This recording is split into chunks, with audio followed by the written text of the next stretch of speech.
Kenya boasts that each individual of their 300-odd rhino is given 24-hour protection by Kenyan Wildlife Service rangers. Not only would this be impractical in the case of South Africa's population of 20,000 white and black rhino, but the costs would be prohibitive. But what is South Africa doing to combat the rhino poaching problem?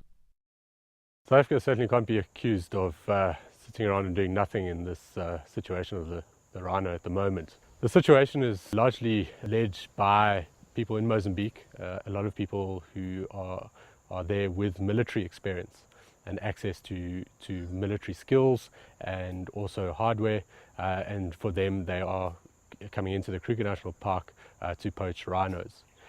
In response to that, South Africa, besides increasing the number of rangers and taking into account the IUCN recommendation of having effective enforcement on the ground of 1 ranger per 1,000 hectares, and that is what they're gearing up to. Obviously impossible in the Kruger National Park because of its size, but certainly upping their numbers. They've increased their ranger numbers enormously in the last couple of years. They've improved their selection process, they've improved their training of the rangers, so they're far more equipped to deal with the situation than they were when this all started. The government has seen this as a priority, whereby it's actually almost a threat to national security, and therefore the Defence Force has been deployed in the Kruger National Park to support the rangers on the ground and try and secure our border with Mozambique as a result of the heavy losses that we're facing from a rhino perspective in the Kruger National Park. In 2009, South Africa published a national moratorium on the sale of rhino horn and any derivatives or products within South Africa.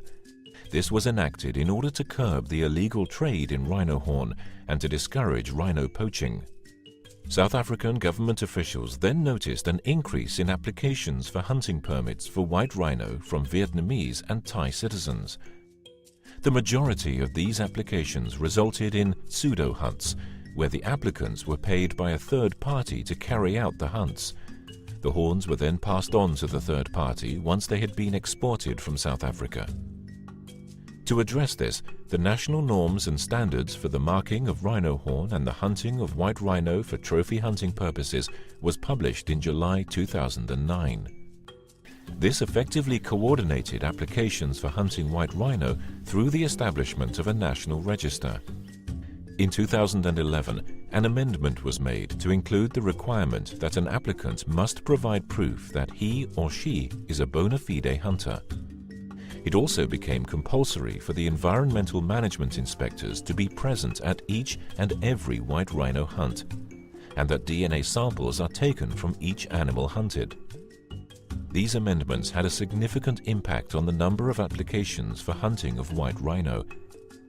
In 2011, 222 applications were received, whereas in 2012 there were only 91. Applications from East Asian countries were practically nil. The National Prosecuting Authority of South Africa works closely with the country's law enforcement bodies. Recently, 20 prosecutors were assigned specifically to handle cases involving rhino poaching. The courts are starting to impose harsh sentences in a bid to deter offenders. A Thai citizen was recently convicted of the illegal trade of rhino horns obtained through pseudo-hunts and was sentenced to 40 years in jail.